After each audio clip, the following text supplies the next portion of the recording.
Hi, my name is Clinton Erling, and I'm the president of the Georgetown Chamber of Commerce and Industry. The Chamber's Business Review is an informative weekly television magazine of the Georgetown Chamber of Commerce and Industry. We will showcase the activities of the Georgetown Chamber of Commerce and Industry, feature interviews of prominent business personalities, and broadcast our popular training seminars for the entire country's benefit. So please sit back and enjoy while we indulge your attention over the next half an hour. Ladies and gentlemen,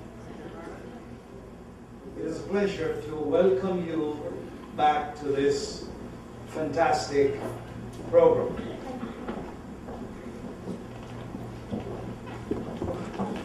I am Alfonso de Armas Mitchell, and the Executive Director of Carnegie in Guyana. I am also Managing Director of the New Guyana School and former manager of Bank of America. So what Carnegie Guyana will be doing here is helping corporations and government agencies to train, to work with executives and employees, to train them to build a fantastic workplace where we can enjoy ourselves and make a lot of money. In essence, that's it, right? So we want to welcome again the Honorable Vice President of Carnegie USA so that we may continue listening to his wisdom and maybe, or certainly, a lot of it will stay with us. Thank you very much for being here again. Thank you. I've enjoyed getting to know, I call him Mr. Alfonso and Alfonso Jr. We met in October when we found out that they were going to head up the franchise here in Guyana, and we're more excited. I've seen two people, and particularly meeting their family and organizations who is more committed about helping people and companies and organizations and individuals be successful. So you all have some great people supporting you, and I'm going to be like Uncle Charlie in Atlanta, just making sure the family move on. So hopefully adopt me like an uncle, or maybe a son, stepson. I'm just trying to get back to Ghana. That's all. I really enjoy the people and the friendliness. It really made a serious impact on me. So we talked about reasons why people disagree. We talked about whether we actively engage, partially engage, or disengage. And I want to come back to the slide before we did the assessment that spoke to the impacts of emotions. When a person feels valued, maybe they're more confident, or they're empowered, they're enthusiastic, and when they're inspired, they become engaged. In other words, people just don't show up engaged. There has to be some action or something that is a prerequisite. So from your perspective, why are these emotions important? Why are these important? I mean, you would think, we talk about business, bottom line, and I agree with Mr. Alfonso, we should make as much money as possible, pay me, as long as it's done legitimately, honestly, with integrity. Right? Would you agree? Yeah. Or am I the only one who likes to make money? Okay, thank you. Thank you. So we can make money as long as, but why these emotions are important? When you see these emotions like value, what do you think the reasons are?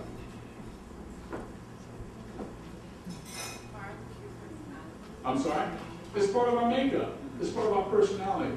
We go through serious psychological studies. In fact, anyone remember Abraham Maslow was a study done years ago? We all had to take sociology. Remember, the only thing I remember. In fact, Maslow hierarchy of needs. In fact, I'll tell you quickly about Maslow hierarchy of needs. Did you know there's a movie that demonstrates Maslow's hierarchy of needs? You know when you see Castaway? The whole movie is about Maslow's hierarchy of needs. He starts off as self-actualization. He's in his dream job, in his dream place, remember? All he has to do is go one more trip and is happily ever after.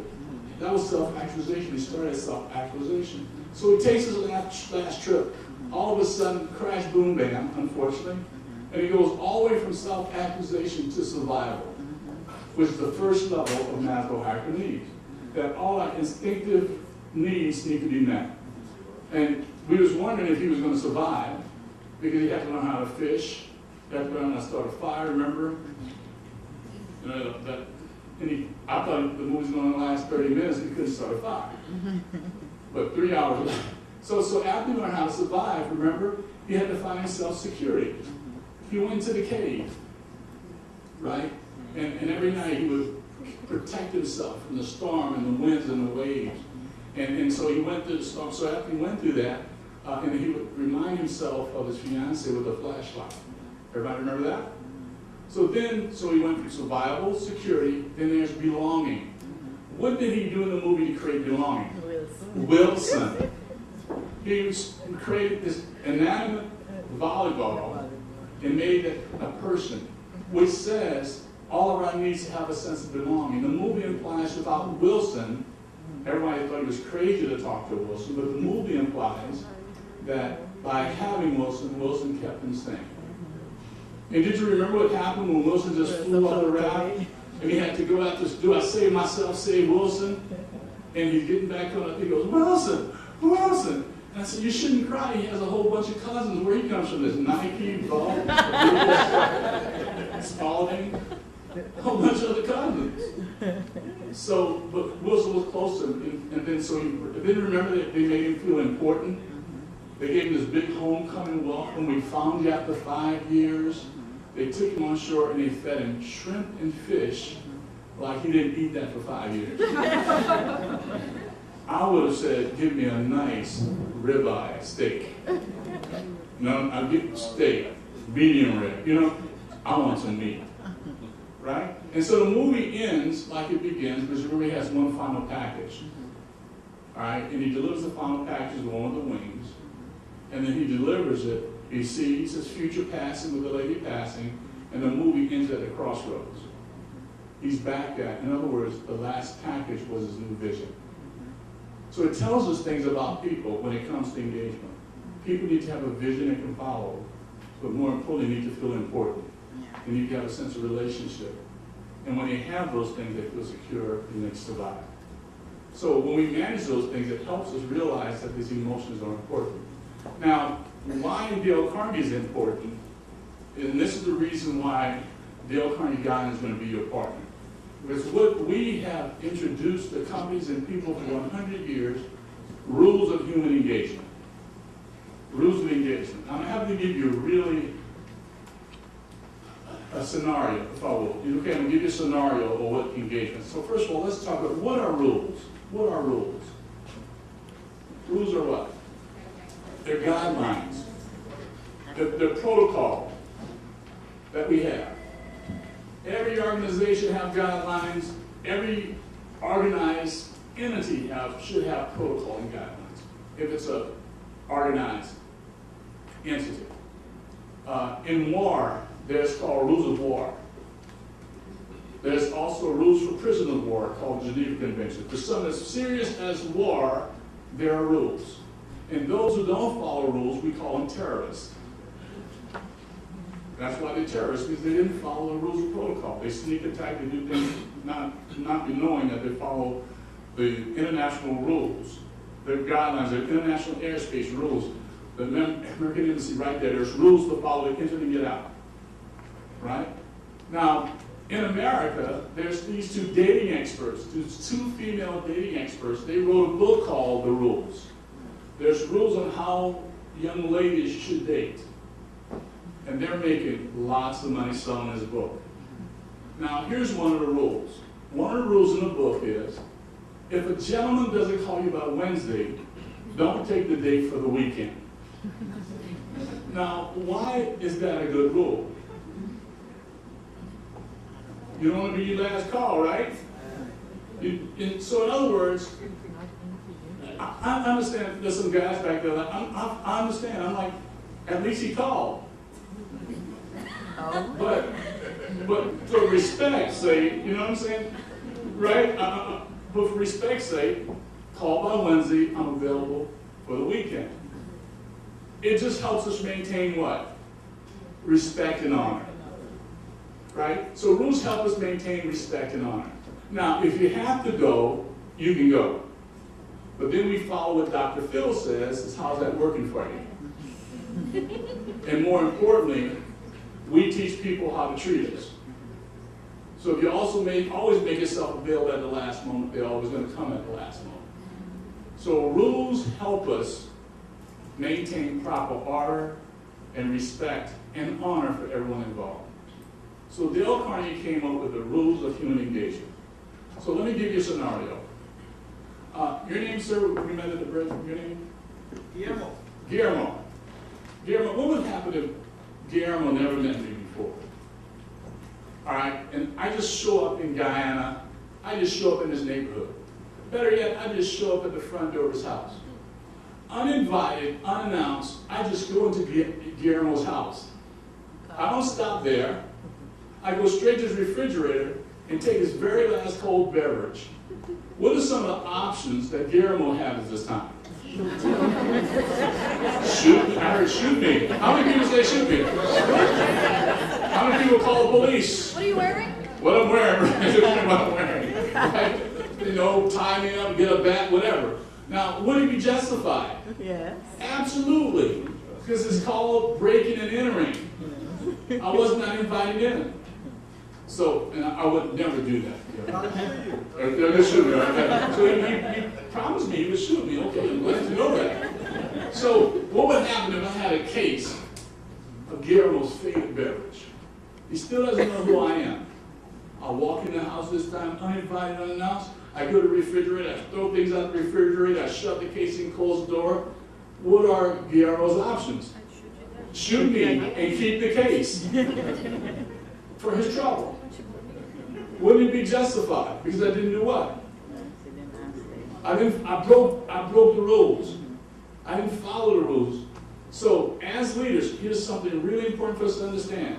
As leaders, we can't take things from our people or give things to people unless we follow the rules. Our position, rank, title, or file does not demand people to follow us. We have to go through the same protocol I would have to go through to enter his house. The first rule of engagement that Dale Carnegie, now this is Dale Carnegie Golden Book. These are 30 principles that are extrapolated from the How to Win Friends and Influence People book, right?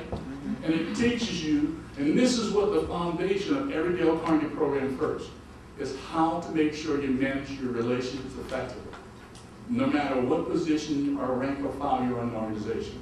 The first set of rules is I got to build trust. I got to build trust. I'm going to talk about some of those principles later. In principle 1 through 9 in the Dale Carnegie, in fact, you could go on the website and download the Golden Book. You will find all 60 of these principles in the Golden Book. You can also contact Dale Carnegie Guyana and ask any of your business consultants or Mr. Alfonso or Alfonso Jr., they can lead you to this information, is what I'm about to talk about.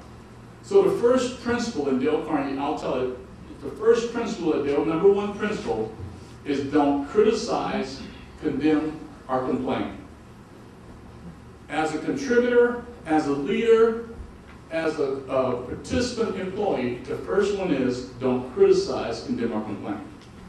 Now, because the first set of principles are all on how we establish trust with people. So if you imagine me walking to Guillermo's house, criticizing, condemning, complaining, man, you don't have anything to eat? God, you need to paint these walls. Are you going to cut your grass or what? Why don't you just wash your car? Guess what I'm going to hear? Right. When meeting people, you don't criticize, condemn, or complain. You don't show yourself as being gracious, authentic, real, trustworthy. The other 8 principles become genuinely interested in the other person, give honest, sincere appreciation, arousing the other person eager want, smile, remember that a person's name to that person is the sweetest, most important sound in any language, be a good listener and encourage others to talk about themselves, then talk in terms of the other person's interests. And when you do that, you get principle number 9, which is make the other person feel important and do it sincerely. Our initial goal, when we give people importance, we give them value. So the first thing we have to do is build a connection. Second thing we have to do once we get connection, cooperation. Now I'm not going to go through all the principles for the sake of time, but the cooperation principles allow us to create win-win opportunities. If I always have to win as a leader and you always have to lose as an employee, what happens? You become disengaged.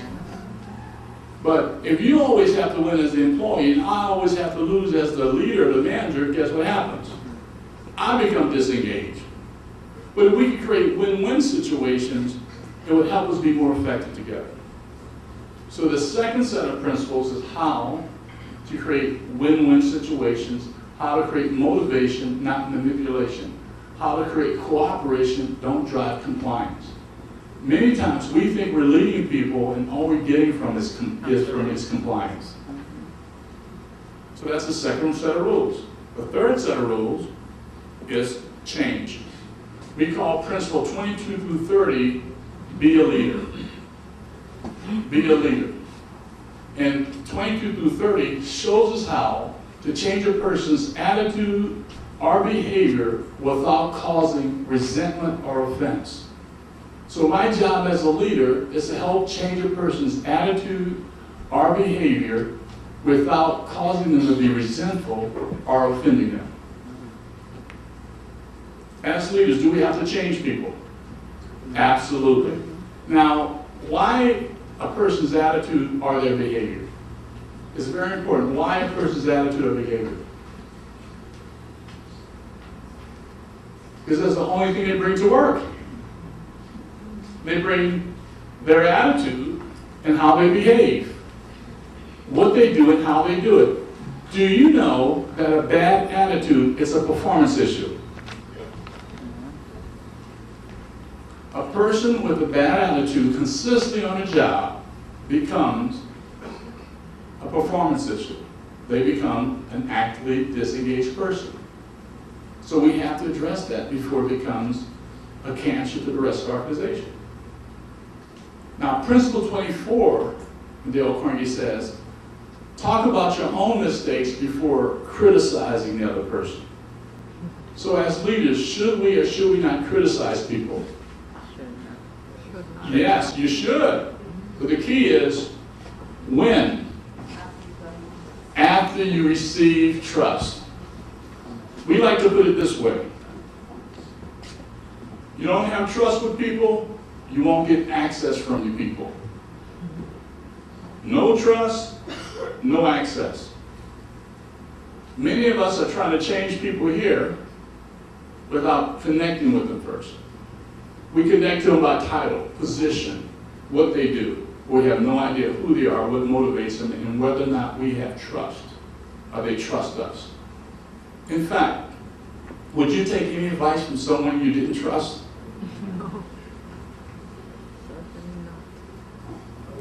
No, you wouldn't, right? So it's imperative for us to understand that trust is a prerequisite to leadership. It's just not our position. Now, I'm going to give you the greatest definition of leadership I've ever heard in my life. It's from basketball coach Ron Barnes, used to coach at Georgia State University. He said this: either we change people or we change people. Let me say it in slow motion. Either we change people or we change people. So when we have actively disengaged people, we make our best effort to create trust, get their cooperation, and drive change. And if they choose not to change, something has to There we go. You will never fire a person in your life. You will only execute the decision a person made on their own. So Dale Carnegie is not about how we just get along. What it's about is how do we get along through trust so we can go along. In fact, there's books like, how many has read Good to Great? Read Good to Great, all those different books, Good to Great. They talk about servant level 5 leadership, how to get the right people on the right bus and the right seats. Well, the question is, how do you get them on the bus? With trust. Now here's the definition of trust. Trust equals, I don't have a flip chart, just write this down. Trust and put an equal sign. Trust equal, and write this word, personal credibility. Personal credibility. Trust equals personal credibility. Now put the plus sign and write the word empathy. It's a formula for you to develop trust. First of all, I can be the, so what is credibility, first of all? What is credibility? Credibility is what? I keep my word. My integrity, my values, what I know, my experience. All of us are here have a level of credibility. You do something well, it's something you do well, you own it, you get in a title position within your organization which you demonstrate credibility. But credibility in and of itself, it starts trust, but it doesn't get people to give you trust. What they also need to have is empathy. So what is empathy? Putting yourself in someone else's shoes, seeing things from another person's point of view, walking a mile in their shoes, so I understand, I relate to them, who they are. When a person sees that you have credibility and you empathize with them, they'll give you trust. Now the opposite is also true. You can be the most empathetic person in the world, caring, concerned, but if you don't show people that you're credible, they won't give you trust. If I can't trust you to do your job, or you have credibility to do your job, you can be the most caring, concerned person in the world, but you know what I have to do? I got to change you. So that's why it's important to embrace leadership from a different perspective. That's why Dale Carnegie has been leaders in leadership development for over 100 years, because we don't start, we were talking, Chris, one of the gentlemen that I had the privilege of working with over the last 2 days, said something that was pretty profound. Even last night, he said, most organizations, and I have to agree, we assume that everyone has trust, and we just start with our processes. Oh, everybody has trust. Well, really? No, he loves LeBron James, so for 2 days he's been doing this. So I've been doing this to him. Usain Bolt. Well, anyway, so the whole point is this. We have to work, some of us, if we really want to drive change with people, we have to, first of all, better connect with them. So I'm going to give you an activity, and then we're going to start wrapping up. Let me give you an activity. I'm going to give you some weird pictures. These are going to be some of the weirdest pictures you've ever seen. All right, but I want you to recite them and recall them to memory, okay? And after we have them, now, I'm American, and I don't use centimeters and meters. I use feet. Is that okay in yards? You don't have to do the conversion. I'm not that smart. So I'm going to just give you a few pictures, okay? Here's the pictures. The first picture we're going to have is this 2-acre red welcome mat. 2-acre red welcome mat. And gold letters is your name. In the far left corner of this red welcome mat, you're going to see this White House. When you look inside the White House, you're going to see a family having dinner, and you're going to have a dog. You can also see a dog, a cat, and a parakeet. You got to have a parakeet. Opening the door of this house is this leather beat-up work glove. On the cuff of the glove is the word department. The glove goes through the chimney and it catches a Boeing 747. And instead of jet engines, you're going to see tennis rackets and golf clubs propelling. Then on the tail of this Boeing 747, you're going to see a series of question marks. And the very last question mark is a light bulb. Okay, you got it? So let's go to the first. What's the first picture? The first picture is what? 2-acre red what? Welcome mat. And gold letters is? In the far left corner is a what? White colonial house. When you look in the White House, what do you see? Family. Don't forget the parakeet. That's right. Open the door of the house is a what? A leather work glove. In a cover glove, the word is apartment. He goes through the chimney and he catches a what? A Boeing 747. Instead of jet engines, what do they have? Tennis rackets and golf clubs as propellers. On the tail of the Boeing 747, the series of what? Question marks. And the last question mark is a what? A light bulb. So, what is this for? This is what we call a conversation starter, stack. When we come to events like this, by the way, how many of you introduce yourself to someone new while you were here today? Yeah, everybody, yeah. So isn't this a time to network, get to know people? That's why we have the Chamber of Commerce to bring like-minded people together, right? But guess what we usually do? We gravitate to people who we already know. You already know that person. Go meet someone else, right? But why are we doing? We go talk to someone else because we don't really know what to say, right? And how do I start a conversation? And what Dale Carnegie says, just ask questions out of the person. So you, with confidence, you walk up to someone, say, hi, my name's Ercell Charles, and what's your name? Cindy. So I'm sorry, repeat it, Cindy. And I said, well, no, I'm not going to ask you more questions. He's like, please get out of my face. So she goes, you go, Cindy, well, where do you live in Guyana? And she would tell me, not to interrupt her, where do you live? How long you live here? Do you have any other family live in the area with you? And all I'm doing is being a good, yeah, right? So I'm going to ask any other questions she has about her family and where does she live. Then I'll say, where do you work? What department? How long you work there? What do you like about your job? What do you appreciate about your job? All right. Then I'm going to ask you, do you like to travel? Yeah. What do you do for your hobbies? Do you like to travel? Maybe you travel? Do you like going places? Do your job require you? Or what's some of the favorite places you've been? Okay. And then what are some of your hobbies or sports? Your favorite sports team or hobbies or stuff like that, right? And then any other question that comes out of a conversation. Be a great conversationalist. Now, the last one, the last light bulb, is when you see the light bulb enthusiasm go off in the other person, you want to stay talking about that topic. We want to demonstrate the quickest way to gain trust with people is to listen.